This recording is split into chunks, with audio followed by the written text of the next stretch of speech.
oba mwatubodde lwakuba tebatusala mbalu mwandibadde mu kitugamba ne tumanya tetwasala mbalu ne mu kitugamba naye okutukookonya engeri eyo tegeera abala batuuse nogamba fa abatawooma ki nga abeera ngo basiima abakyoli basiima West Nile nerero bakyatukubira ku masimu. What went wrong here in Bugisu? What went wrong here in Mbali? Okutuka kumutendera gw'okubanga ekibuga kyonna kikalu. No mother, no father, no water. Abantu bonna banyiikaafu. Abantu batandise kutikka abantu baabwe. Bali mu kutikka abantu baabwe babajjambalala. Alina ku mwami wo ng'ali eno mukubire ku ssimu omugambe lunnaba ngambi. Embeera ya scarcity yeeyongedde. Ate ekizibu kye musanze, we are really very, very sorry here in Mbali. We are really very, very sorry. So, ekyo mukikoleko mangu obudde nga tebunnaziba. Kubanga essaawa z'okutabaala ez'okujjayo amafumu zituuse. Boy Child sibasanyufu n'akamu n'akeddagala. Onfuna bulungi. Tugende tuzina amazina g'ekisododo si wano Embaale. Ekiri wano buli omu agenda kiro zaako nkubuulira. Go to Budadiri. Where is Budadiri? Ate ova Embaale mu tawuni ogende Budadiri. Ekyabatutteyo ki?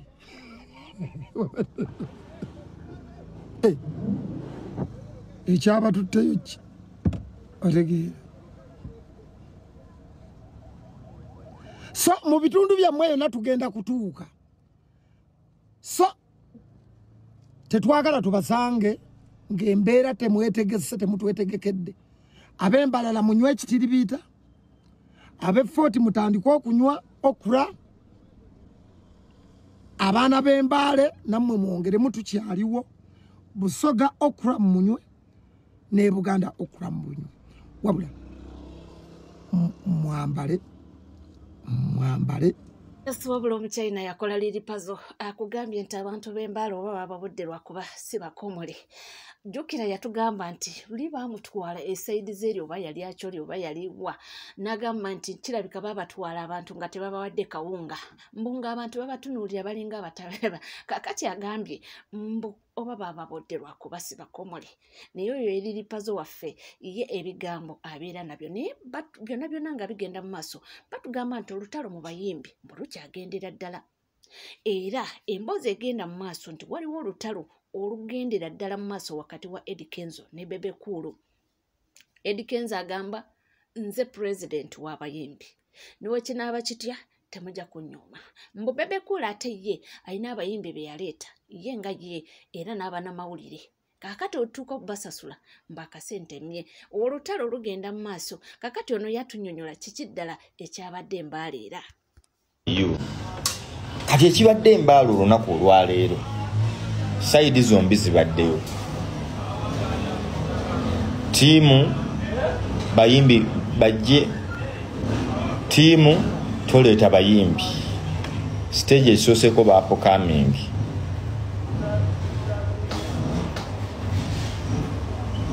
Stage esooseko ba upcoming b'ekitundu ab'Embaale ne bayimba mu Lugisu era abantu ne banyumirwa.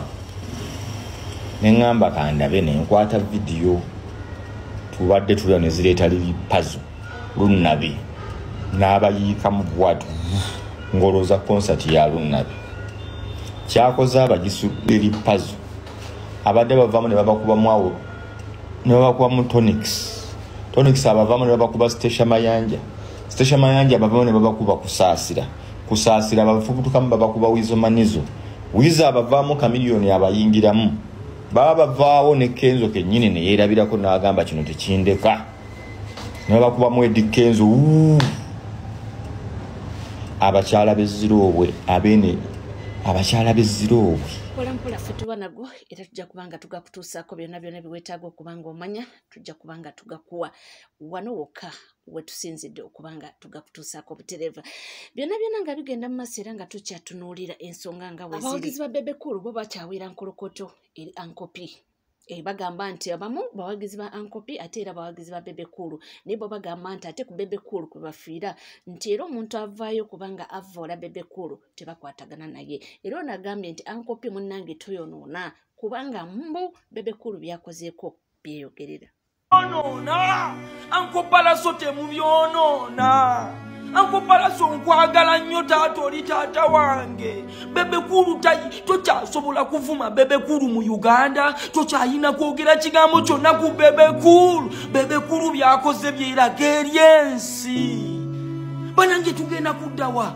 banange tulagawa bane uganda what are we building up abayimbi katukyalina kyetuzimba mu America Chris Brown yayimba ne Justin Bieber nayimba Nigeria Banabo nayimba ne Rema nabeerawo nammwe banange ankopi nawulira bubi nga alien skin avuddeyo ali mu kujjonkera good music gwe walinga oyimba ankopalasi kitone kyoyina mu Uganda tewali akina nze navayo ne nyomba ne alien skin olutalo nakola ne video ankopalasi tompayade n'ekikumi ne for the love of you nkwagala nnyo nze ndi wamayanja family buli omu akimanyi ne buli omu agamba nti ofaanana nnyo ankopalaso nawe nkwagala nnyo taata naye twalizimbye ankopalaso twalibaddeko nekyetuzimba mwana wakali womwawo nga mulina obutakkanya bugendeko mu inbox za WhatsApp oba mu kisenge muteesenga mmwe mwana bebekulu oyo azimbye bulandi oyo bebekulu oyo alwanye ne bulandi ye taata bebekulu avuddeyo n'ateeka ssente mu break the chain miliyoni zitali miliyoni 10 taata ng'omusajja azimba linnya bebekulu ye muntu alina abantu balabirira nga tabateeka mu kamera mwana bebekulu ye muyimbi avuddeyo n'addiza ku bantu bebekulu worked hard nzo lunaku nasisingana bebekulu maaso ku maaso yangambe ekigambo kimu yangamba Jessica nze nali badde nga bano Diamond Platinum nali badde nga bano Banabo not even Diamond Platinum n'ebikono bisusse mu Uganda mwana kalimu abataata bammwe baffe omwanga muvuddeyo ne mwekwatira ejjambiya ffe apukama abajja twewe butwa music industry ya Uganda egenda kutereera ddi alien skin yavayo nayonoona music bajja ne tomuddi mu industry ne basooka bakuba eyimba byabwe byekisiro ne bonoona music yes music naafa ne tuguma kuba ankopalaso yayimbanga zimalamu ng'abantu bawulira nga ankopalaso ateekekasyo nejjula erugogo ne kati lweigi ateekekasyo nejjula erugogo kubanga twemazeemu ensa mwali badde mulira wamu ng'ogamba anko bebekulu kyekiddako mwana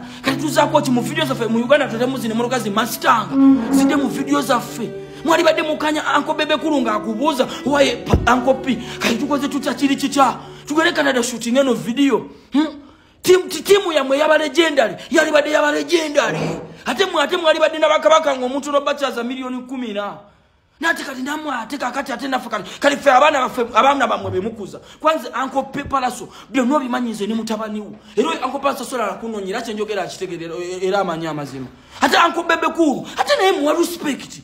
Yeah, right now I'm working with him.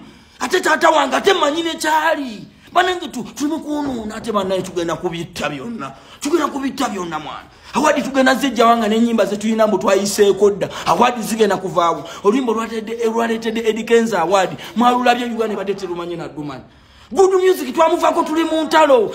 Mpituveeyo eyo nze mpulira bubi ng'omuntu avaayo avuma ankopalaso nja kuyomba nfiirawo. Mpulira bubi ng'omuntu avaayo n'avuma bebekulu. N'avuma bebekulu tayina musango mu Uganda oyo musajja omutima mulungi gwalina terimu. Tuveeyo ankopi tuzimba buzimba kintu oba waliwo obutakanya mutuule wamu mugambe anko Mayanja omukulu tuwogera ku Joseph Mayanja nti mutuule mugonjoole ensonga naye ate tuddeeyo bintu ebyo kubanga ate muvumaganya ngoba mwevumaganya mweyogerera ebisongovu ate nonga mwandibadde ekitole tuvuddeyo ono yagambye nti Norbert Events bw'obanga olina obuzibu ne Eddie Kenzo jjukira waliwo ebitambula ebigenda mu maaso naye bano bafango ne soja bo bagamba nti Norbert Event aleke kubanga yawukanya Eddie Kenzo ne Alien Skin nti ye wabanga alina obuzibu bwe babugonjole bonga abantu oba balwana entalo ze yenga ye Norbert Events alwana olutalo lwene Eddie Kenzo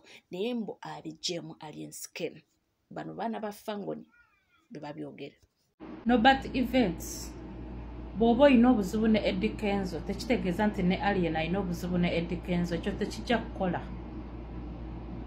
Mpozi ng'oli fango nisojja mupya naye bw'oba oli mukadde buli ekigenda mu maaso okimanyi. Juzi campaign nga zigenda tandika Eddie Kenzo yamitingako Alien Skin ne banywamu akachai, video twazikola twazitambuza nga campaign zigenda tandika obanga n'okutandika zimaze okutandika. Alien Skin talina buzibu na Eddie Kenzo. Naye ekinnuma nti n'abaana ba fango ne bali mu comment section ne bawaga balowooza ono omusajja byayogera bituufu. Shoni Style gwagamba yavadde wa Alien Skin almost tugenda mu mwaka nga Shoni Style avudde wa Alien Skin. Okuva ku saga ya Paraso Shoni Style teyalumirirwako Alien Skin ku Paraso kye yamukola, ye yatigisanga Paraso. Nze ndudde wano tosobola kunimba, ndudde followinga fangoni, tosobola kulimba baana, toteekamu baana mutima. Eddie Kenzo Alien Skin bebe kuru tebayina buzibu. Wabula mmwe mwagala kipika naye tugenda abagenda kitwala basiru, nze nganzo omuntu sijja kitwala. Okitegeera. Shoni Style yavadde wa Alien okuva olwo yatandika okupostinga Paraso nga amaze okwonoona ebintu bya Alien. Teyadda kufangoni, teyadda kupostinga Alien, nga ne bwaba Alien ayina waali ng'akoze amawulire Shoni Style abeera wala. Ojjukira ekigundi bakiyita batta eno show ya Habitex gye yategeka ne Alien Skin. Shoni Style yali wala ng'akwatira wala amawulire kyokka nga press conference weeri ng'asobola kutuukawo nga taagala teeka Alien mu kamera ye, taagala teeka Alien mu video ze. So Nobat bw'oba olimbalimba bano baniukama ffe tuludde mwana tugoberera buli kimu. Lwana entalo zo zijjeemu Alien Skin. Bw'oba olina obuzibu ne Eddie Kenzo togenda ziteekamu Alien Skin n'abaana baki n'abaana ba fango nedda mukwano. Kale wadde example endala naye Shoni Style nedda bamba olimbe yavaayo dda tugenda mu mwaka mpozi nga gwe wakakiraba dda kusaga ya Paraso ng'amaze okwonoona ebintu bya Alien. Paraso ye mu kifo Shoni Style nga bwe yali mukwano gwa Alien mu kifo ky'okujja budde Alien oba mubeererewo yabeererawo Paraso. Okuva olwo era abaana ne bamuta ne bamwesonyiwa. Mukitegeera kati totulimba tositeeka mu ntalo z'omwana. Byonna nga bigenda mu maaso era nga bitambula mpolampola ffe tujja kuba nga tugakutuusaako era tujja kuba nga tugakuba tukyatunuulira ebigenda mu maaso mu bayimbi b'eggwanga waneno Uganda. Era twabadde tuli awepo Fikigaza nga we yabaddeko ku interview nga bamubuuza ku Uncle P tugera ku Uncle Palaso. Agamba nti nze oyo Uncle Palaso waddala era simwinaako buzibu era wanaaba avudde eyo gyali nja kuba nga mukwoneramu. Mu mawulire agagenda maaso Fikigaza abadde ku interview ya Galaxy ne bamubuuza ku Uncle P. Wuliriza wayogedde ku Uncle P. Ate Uncle P. Uncle P mwagala nnyo mwana ine embuzi ye era asaba wave Germany enamuwa embuzi. Mwana Uncle oli waddala segera twabeerangawo wano nga Uncle olunaku atula mu Chinese ayinga kulaba. Mpozi yasooka okulimisa ennyonyi yasookera ddala. Yani Dubai land. Wekirina okubeera Uncle waddala. Oyo Gaza ayagala nnyo Uncle P. Jasi lwakuba mwana mulimu ebintu ebyapeni. Leka ye amazima nga manyi. Kati wuyo agamba essaawa yonna Uncle P wakomerawo okuva e Germany ayina embuzi ye. Mukyajinga enna amasimu kuba bino bigenda tunyumira. Kati waliwo abawulira emitima gigenda batujjira mu kabina. Abo byenjagala bino byenjagala. Nze Fikigaza njagala nga nkulaba ne Uncle P. Awo nze ssanyu ngenda abeera musanyufu nnyo nga wokiwulira nnyo. Ezo entalo zitambula mu bayimbi. Ekisinga okwewuunyisa nti mu ntalo zino we zibaawo abawagizi be basinga oddugwamu. Abawagizi bano bo bagenda ne babaawo balowooza nti omuntu waba omuyimbi ono oba oliawo alina obutakwatagana nnono nabo balina okubeera nga balabe ku balabe. So nno bano oluusi bamala ate ekintu bye nga ate bakitwala oba ku levo ndala oyinza okukyogera bwetyo nga bayinza okuba oluusi babadde balina embiranye zaabwe mu bintu ffe bye tuba tetumanyi naye ogenda okwesanga ate bo nga beebongako olwo nno omuwagizi n'akafiiramu kubanga bo badde eno ne boogera ebisongovu ne boogera kino ne beevuma ne beeyogerera so kakati ebyo ebiriwo abawagizi ba Uncle Palaso abawagizi ba Fikigaza abawagizi ba Alien Skin ndowooza awo kibalekawa awo nvuddewo nga byonna bigenda mu maaso ate ye Tamale Mirundi Junior yavuddeyo kwogera Alien Skin n'amulangira empisa embi era mbu ekimuzunza mbu mpisa mbi mbu talinamu yadde ettondo ly'empisa. Ndowooza kati Alien Skin olaba bye twali tugamba eno ensi nzibu muganda wange nsi eno mbi ayo manyi nti abo booli mu bantu Alien Skin ekikusumbuwa mpisa discipline teri akulwanisa nobody Alien Skin tewali akulwanisa you are an enemy of yourself gwe kizibu gwe nga gwe. I think so many times to Jano ne to blaming abantu but we fail to realize one thing we are our own problems fe bizibu byaffe kati ekisumbu Alien Skin kiri ekyo bwe buzibu bwe ye mwennyini era bw'oli esalira eddagala Alien gwe mwennyini n'otuula wansi ne weesalira eddagala you get yourself a solution ebyo byonna tewandi bibaddemu.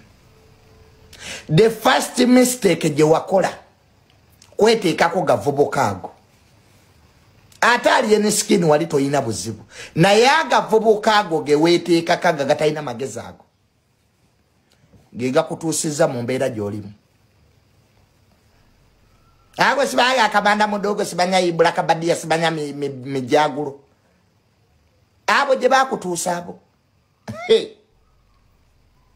tosobola kufuna linnya ne weetoololwa abasiru ne lisigala nkiddemu amagezi gaze erinnya liringa ssente okulikola kyangu naye okulikuuma Bozafa abamaze naga emyaka tosobola kukola linnya ne weetoololwa abagwagwa Alien Skin kyekikusombowa nga kumwena teri awabula munne tosobola beera mu nsi ng'abantu bonna bakulira nti tekuli akugamba mazima baga oli w'amaanyi oli wa kitalo yongeramu gwasinga mukwano otomera n'ogwa n'okugwa. Bingi nnyo ebigenda mu maaso tubadde tunuulira entalo z'abayimbi ate zo zikyalanda. Oyinza ogenda ng'ofolowinga ebintu bino nga webize bwe bitambula. Oyinza okwesanga lwaki gundi awalana gundi, lwaki gundi ali ku sayidi bwete, lwaki gundi essaawa ya kakati alombye gundi. Kakati w'otunulamu wano n'olaba lwaki Palaso alumba Bebe Cool. Ndowooza lwakuba Bebe Cool ennaku zino abadde ali ne Alien Skin ate nga ye Palaso tayagalirako ddala Alien Skin. Nze ndowooza kiyinza okuba nga kyekyo kivuddeko nga makati awo kati abadde ayogerera nnyo Bebe Cool amafuukuule amuvuma kino amwogera kino na kino. Ndowooza awe wali obuzibu ate neera otunuddeyo ne bakugamba ate wodda sayidi zeeri olabira ddala nga mbu balumiriza Nobert Events okuba nga ali mu makati g'okutabula bino na bino nti agenda n'aggula entalo buli ono n'ono omuyimbi. Kakati gwe bw'obanga oli ku sayidi ye ng'akwagala tayagala okwatagane n'oli ye gw'atayagala nti awo n'ateekawo omugambo nti n'alyoka ayogera kino na kino n'aba ng'aleetawo embeera embi. Ate bino bye bize ne mu bawagizi nti kati ogenda okwesanga nga mpalaniraako yaaliwo abo obuzibu ne bukola ki ne butuukawo. Kakati kino Junior kyayogedde abaana bamusabudde ne bamulangira ne bamugamba mbu waliwo asinga Junior empisa embi, mbu ffenna tumulabe wano waliwo asinga Junior empisa embi. Bantu bange nze mbaawo kubanga mbatuusaako amawulire agatambula era mbaawo kubanga nga kuleetera gonna nga wegali. Kusaba kimu kyokka nti teweerabira kubanga osubscribinga omukutu guli gumu gwokka Legit TV 256 era bw'obanga obadde oliyo nga tona subscribinga kekadde womala okusubscribinga ng'onyiga akadde akade kano katuyambako okutegeera nti tutaddeyo amawulire awo nno ne tulyoka twefunira amawulire bunnambiro nga gakyayokya era nno mbeebaza n'okwebaza nese kwebaza yonna bannange mwebale kutuwagala mwebale kutambula naffe tusimanye era tusimira ddala mukama abaddizeewo buli kimu kye musinga okuba nga mwetaaga era mukama abawe mu bungi buli kadata kwoteekamu munnange buli katikiti ofisa okuba nga obeera naffe waneno tusiima era tusimira ddala tojjanga okwo musigale naffe temuvaawo